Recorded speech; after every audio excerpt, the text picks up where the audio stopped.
So Globant SA, together with its subs, provides technology services worldwide. It provides digital solutions comprising of blockchain, cloud technology, cybersecurity, data, and artificial intelligence. Okay. So these guys, can open their website just to get more familiar with them.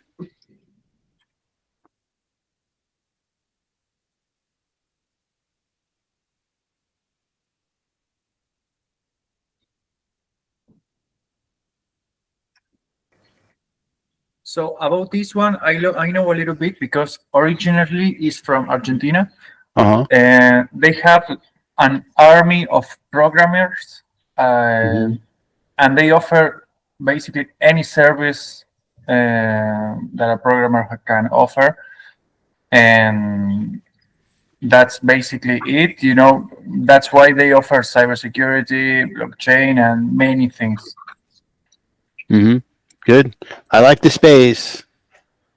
So I like that they're in a space that's really good. So are they primarily like a services company? Like they don't have a software they sell, they sell services for companies that want to build the software or need to build a technology for their company to use.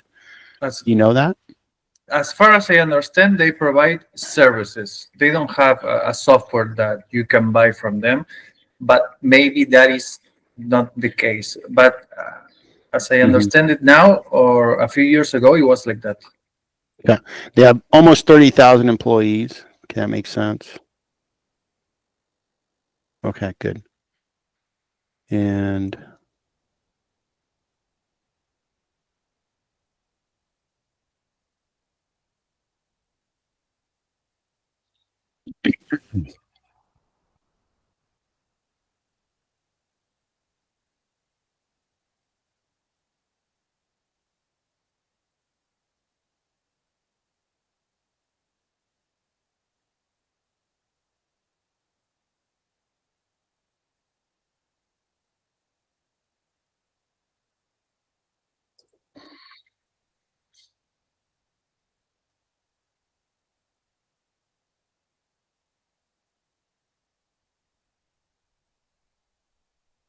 okay, so if they're a services company, and I'm going to go back to this because this gives me a nice overview. So if they're a services company in technology, that's a good space. Not seeing any headlines that are worth talking about. They're down 10% over the 5 year. It's done well, 118% to the positive. That's good. At one point, they were really high. Okay. Um, they're about a $9.56 billion company based on US dollars. PE is a little high, coming down next year. It's a buy according analyst, but it's fairly priced. The growth is there. As they get bigger, the growth percentage goes down, but that's understandable. It's just the math. So the growth is consistent. That's good.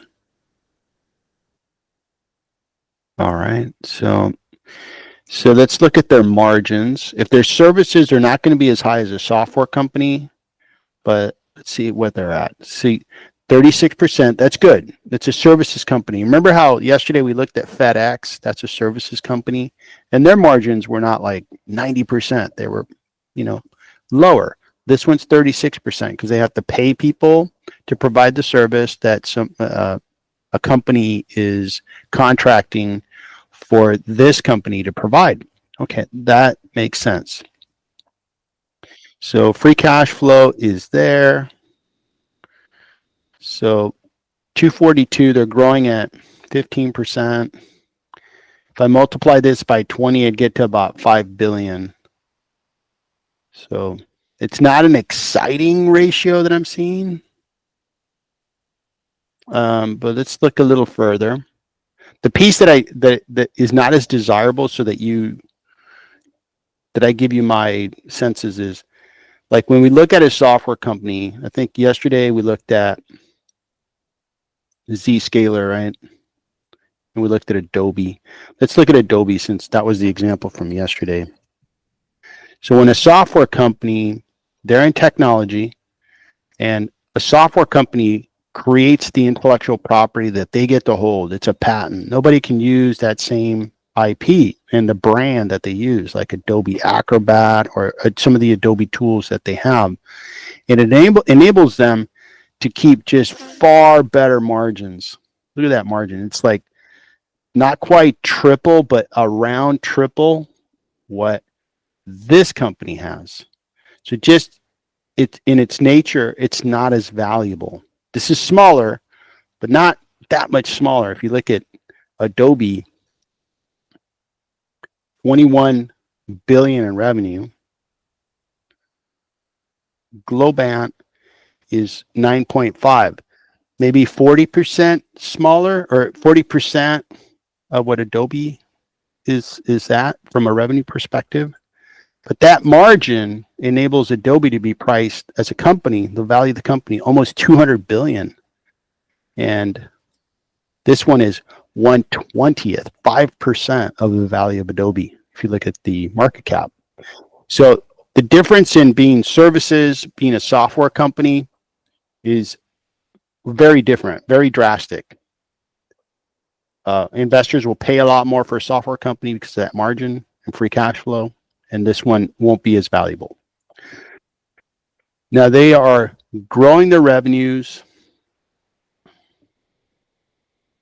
and their cash flow is there. Statistics, I'm going to look at their balance sheet and see what that's all about. So the balance sheet, they have $307 million of debt, $213 million of cash, and not too much debt. They have plenty of EBITDA. Good balance sheet. So this is a good company, but this isn't going to be like a super home run. What would potentially be in play here is if a bigger company like an Accenture bought this company. They said, oh, I really like this company. I want to take over this $2.35 billion of revenue. And they acquired it. And then you got a really nice bump in the valuation. But I'm going to agree with the analyst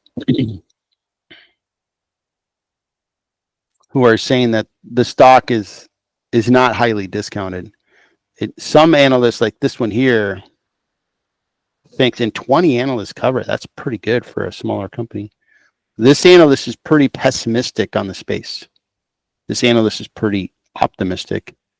But in general, this one's okay. I just don't think this company is going to be worth 10 times its value in 5-10 years. It might be worth a little bit more. It might keep doing this, but it's just not that desirable to me. I wouldn't invest in a services company. I'd rather find software companies that look better, like Zscaler. Like if you look at Zscaler, right? Zscaler is a software company.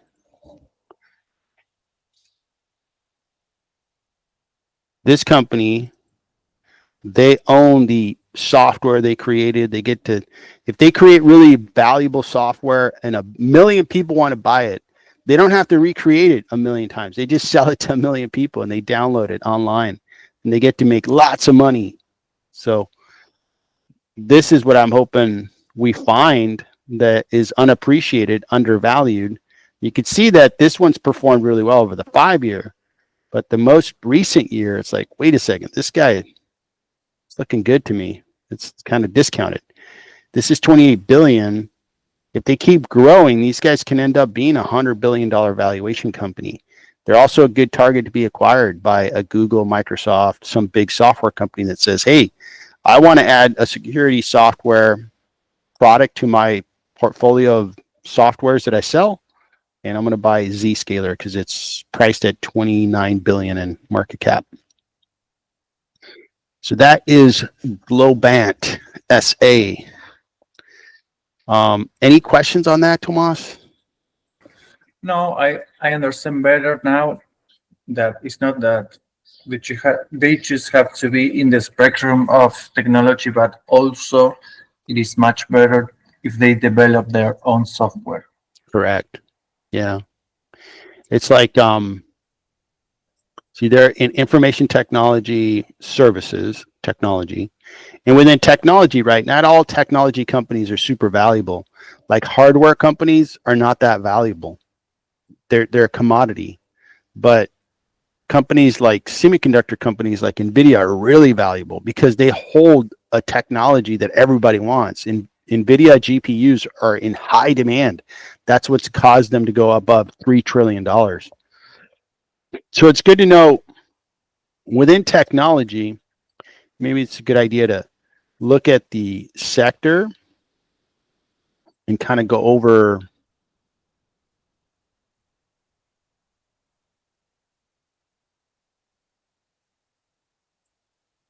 So we have the technology sector. This is the whole, every company that's classified in technology, services companies, and I think I hit the wrong one. So industries, here we go. So I still went wrong. Okay, here, I think this one will get me there. Okay, so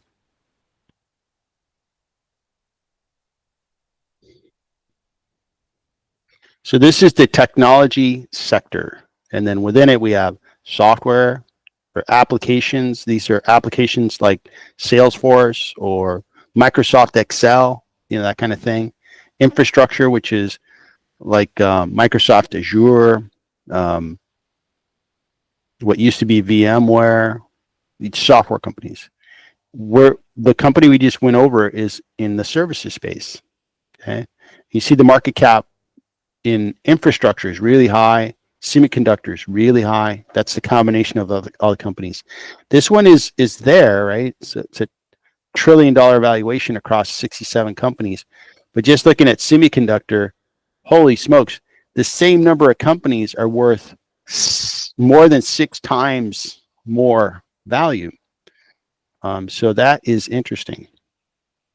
So, Victor, in these categories, which one is for Adobe, for example? They're either software application or yeah, there's probably software application. Okay. No, they're infrastructure. So they are, I would have guessed application, but they're software infrastructure.